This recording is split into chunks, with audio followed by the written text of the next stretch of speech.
Hello, everybody. This is BK International Talent Scout on Rainier Avenue Radio World. You can see my show, hear my show on YouTube, Facebook, and on Rainier Avenue Radio World.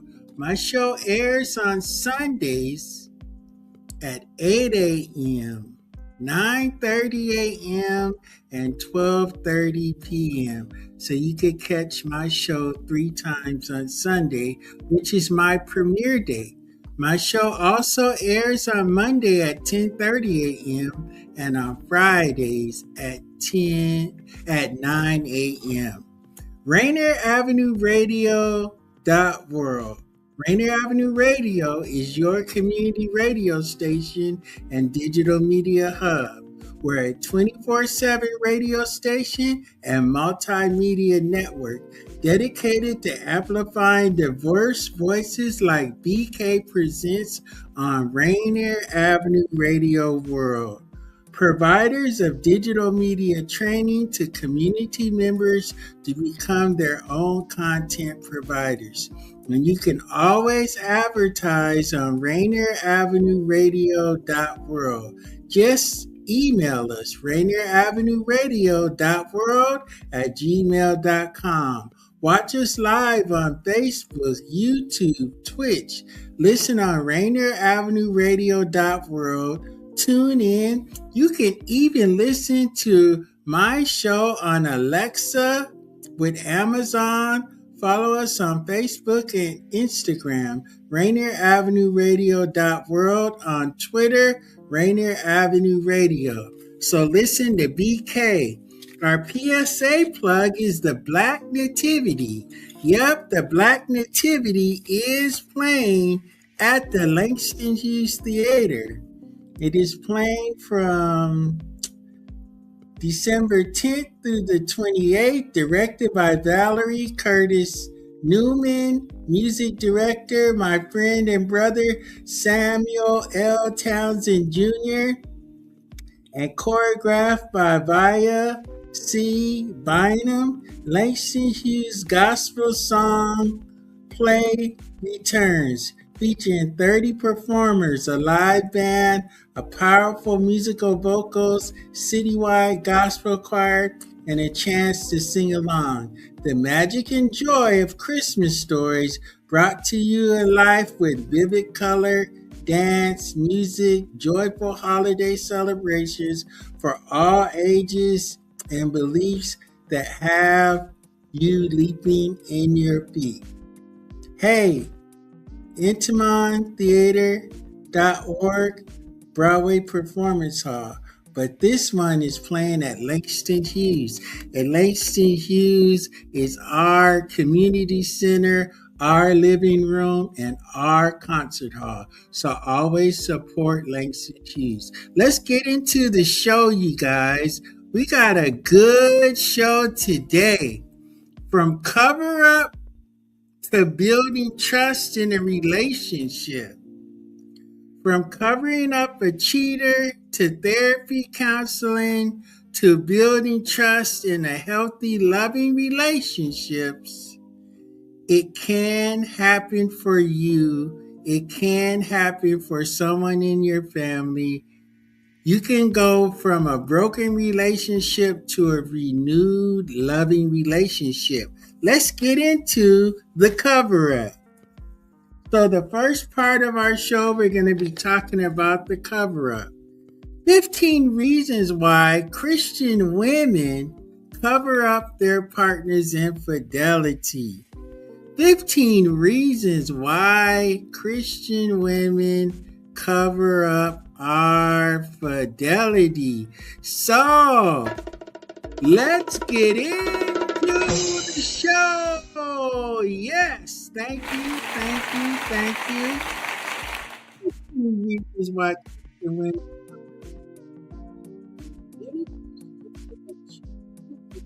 for partners, unfaithfulness private for a combination of faith-driven convictions, emotional coping, strategies, social pressure, and practical concerns. Key motivations to covering up your partner's cheating. Number one, deep emotional attachments to long-standing bonds, shared memories, enduring love can feel irreplaceable. Exposing betrayal may threaten the very foundation of the relationship, of the marriage, of the family that has been built for 5, 10, 15, maybe even 20 years. The second one is financial dependency. Leaving or confronting a cheating response often carries the risk of reduced income, loss of joint assets, and the challenge of supporting a household in solo broken in half. The practical reality can encourage silence. Number 3, protecting children and family stability. Many women and many partners opt to shield their kids from the shocking of divorce, public scandal, believing a two-parent home, even a wounded one, is better than upheaval. Number 4, fear of loneliness. The prospects of starting over as a single adult with social stigma and emotional void can feel more daunting than staying in a betrayed marriage. Societal and church or Christian cultural norms and faith communities sometimes has a martial endurance for spiritual maturity, pressuring women and partners or men to pray through infidelity rather than speaking out, seeking counsel, seeking wise counsel, talking to leadership, joining small groups to overcome infidelity, to overcome cheating, whether you're a man, whether you're a woman. Because your cheating affects your social world, your church world, your community world, your political world, your spiritual world, and your intimate world. Societal and church expectation, norms, and faith community sometimes just wants you to pray through it. But then there's times when you have to speak out and speak up. There's times when you have to run to safety, talk to family leaders, talk to friends, talk to counselors, go to small groups, get help for your tough situation. Hope for reconciliation and change. Stories of restored marriages inspire a belief that healing and forgiveness can triumph over betrayal. So many choose patience over public exposure. And I say, we're going to do part 2, how to rebuild trust in your relationship, in the second half of this interview and this short talk. Faith emphasis on forgiveness is very important. Christians' teaching on grace and mercy can lead women to prioritize extending forgiveness privately, hoping it spurs genuine repentance in their partner. But sometimes there has to be accountability. There has to be an openness. There has to be a safe place for the man or the woman that's being destroyed through the cheating. They must be rebuilt. Both parties, the cheater must be rebuilt, restored, and bring in accountability. Also, the wounded partner, man or woman, must be restored. Understand accountability, gain support, and what actions that can be taken to help the individual heal, develop, move on at times, but also the family needs counseling, the cheater needs counseling, the person that has been cheated on needs counseling, and I think couples counseling and couples therapy is important, and that's where you can speak up and get things back on track for love. Avoiding judgment and gossip in close-knit churches or communities. Admitting a spouse's affair can spark shame, rumor, being ostracized. Some keep the matter under wraps to preserve their family reputation, their individual reputation, the representation of the church, the business, the political front, the community front, the family reputation. Denial as a coping mechanism, the mind's instinct to protect itself from painful truths, can drive women or men to downplay or ignore clear signs of infidelity. I always tell my family and friends, when you lose your man, your woman's attention, your relationship is in trouble. When you lose your man's, woman, or attention, your relationship is already in trouble. Teaching wife submission when submission is taken meant absolute silence. Women may feel it's their duty to endure the betrayal without complaint. Women that have been cheated on need support through a small group. They need counseling. They need to know they're not the problem. They can become the solution and begin to healthy looking at the alternatives for your future life. Lack of provable evidence without tangible proof. Text messages, emails, photographs, confirmations can feel futile or unfairly, so many remain quiet until they know for sure. And sometimes seeing the text messages, the emails, the photographs, man, that is some kind of hurt, pain, shock. And guess what? This is what happens when you go through a grieving process. Both parties go through a grieving process, whether you're a cheater or you've been cheated on. There is denial, there is anger, there is bargaining, there is depression, and there is acceptance. And once both parties can accept, they can move toward building a healthy relationship. Let me keep going through the list here. Fear of escalating conflict, concerns about emotional outbursts, verbal abuse, or even domestic violence can make women or men reluctant to stir the pot. Well, this is where you bring family, church leadership into this part of the relationship for protection, for accountability, sending both parties to small groups to gain the tools to get back to love.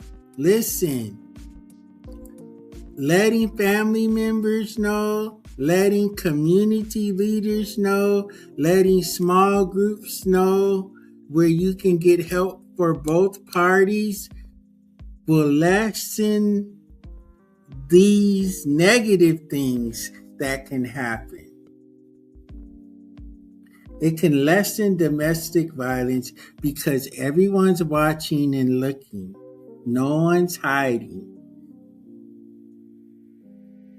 And if there is verbal abuse, emotional abuse, and domestic abuse of violence in the relationship, we may have to think of ways to get the parties separated in a healthy way so that the woman or the man can be in a safe place, get into a clear conscience, to see how they want to move forward with their life, with their family, and with their relationship.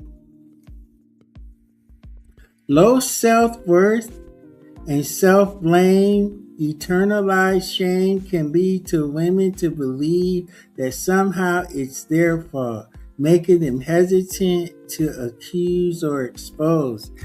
It's not the accusing and the exposing, it's the acknowledgement and the acceptance of what's going on.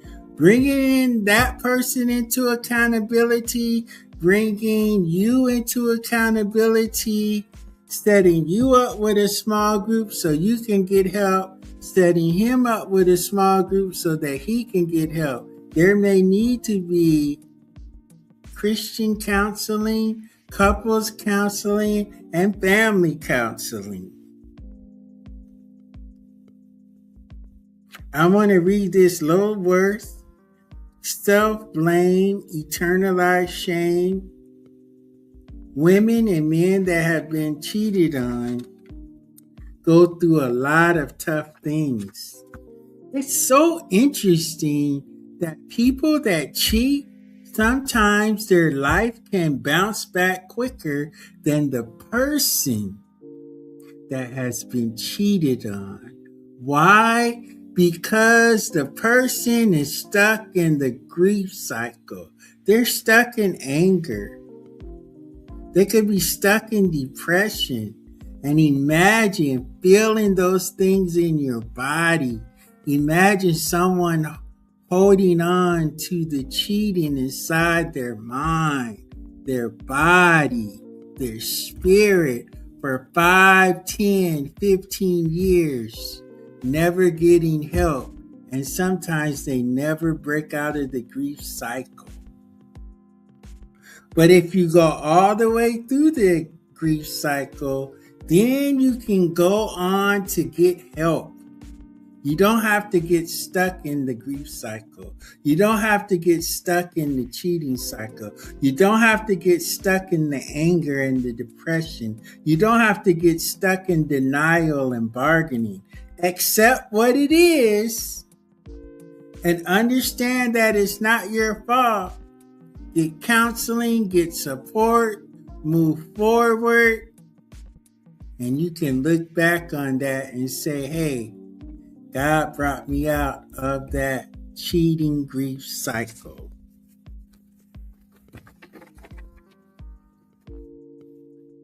Desire to maintain church standings and holding in leadership, teaching Sunday school, or simply being active in ministry can make public scandal feel like too high a price for airing private pain. It's not the airing of the private pain. It's the getting counseling for what you're doing to someone that you claim that you love. We're trying to get you help. Beyond understanding these motivations, navigating a partner's betrayal within a faith context involves balancing spiritual convictions with personal well-being. Number 1, seek wise counseling from a trusted pastor or a Christian counselor. Establish clear boundaries for communication and transparency, leaning on small groups and mature believers for prayer and support. Explore biblical principles for justice, reconciliation, and self-care. Okay, guys. Now, I'm going to go into the quick teaching how to rebuild trust. I got to do it in about 10 minutes. How to rebuild trust. Heartwarming. It allows us to believe in others or open up to them, the ones we love the most. We can learn to trust, or we can learn to distrust. Trust is a major part of a loving, intimate relationship, the foundation of interpersonal relationship between family, friends, and associates. Initially, trust may seem easy to come by. However, once broken, it can be lost It can be destroyed by a single moment of betrayal. In a fraction of a second, all hope and security can be lost if relationships is plagued with suspicion and fear. Focus on identifying what trust building behaviors are. Be willing to exert amounts of energy and time in prayer and communication demonstrating trust building behaviors. Be consistent, stay on track, and don't give up. Being able to do this will help us begin the journey of rebuilding and sustaining a trustworthy, healthy, intimate relationship with the ones we love. The trust that others put in us should never be taken lightly. Abusing and breaking trust is like snatching the love rug from both parties. Rebuilding trust is doable. It takes work on a daily basis. It takes time and it takes your commitment. What can we do? What can we do? Drum roll, please. The first thing that we can do is acknowledge. Sometimes you know up front what you have said or did to break the trust, so acknowledge it. If you genuinely don't know what happened, ask them to give you feedback. If the other person has openly confronted the situation that has broken the trust, the worst thing that you could do is become defensive. Go into denial, start excuses, or start lying. Saying stuff like, I hear you, I understand for saying, I can see what you're hurt. This is a good response. Like, I hear you, I understand what you're saying. I can see that I've hurt you. I admit that I am wrong. I will not do it again. I accept full responsibility for my behavior and my mistakes. I want to be a part of the healing process in our intimate relationship and the healing process in your life. Let the other person drive the conversation. Let them ask the questions that are important to them. Let them express how they feel openly. Let them tell you what they need. If you don't do this, you're stuck. You're stuck, and it's time to get unstuck. And then we must learn to apologize the right way. When rebuilding trust, it is important to give the right type of apology at the right time. Apologies work best after you've given thought, consideration what you did, and understand your behavior impacted the other person. Once you have done this, you will be able to give the right type of heartfelt apology. The other person will be able to discern your sincerity, and your apology will become meaningful and easier to receive and embrace. Never give an excuse or explanation with your apology. Doing this will take away from the impact of your apology and will most likely ignite an argument. These apologies sound like this. These type of apologies are not good, so don't use them. I'm sorry, but when you did what you did, I did what I did. So I'm sorry. I was only acting on the advice of someone else. I'm sorry. I was angry when I did what I did. I'm sorry. I'm not happy, so I did what I did when I'm sorry. What? Let's get to it. Guess what? You provide an explanation when you're asked. The best way to apologize is to say you're sorry for the harm that you've done and leave it at that. Let the apology stand on its own, and the apology should sound like this. Your heart may be racing, but you gotta say, I apologize for what I did. State what you did. I know what I did was wrong. I will work on not doing it again. I will continue to go to small groups. I will continue to go to counseling. Please forgive me. A sincere apology is powerful. Saying I'm sorry at the right time, in the right moment, in the right spirit will lead to these 8 things that are factors in rebuilding healthy relationships.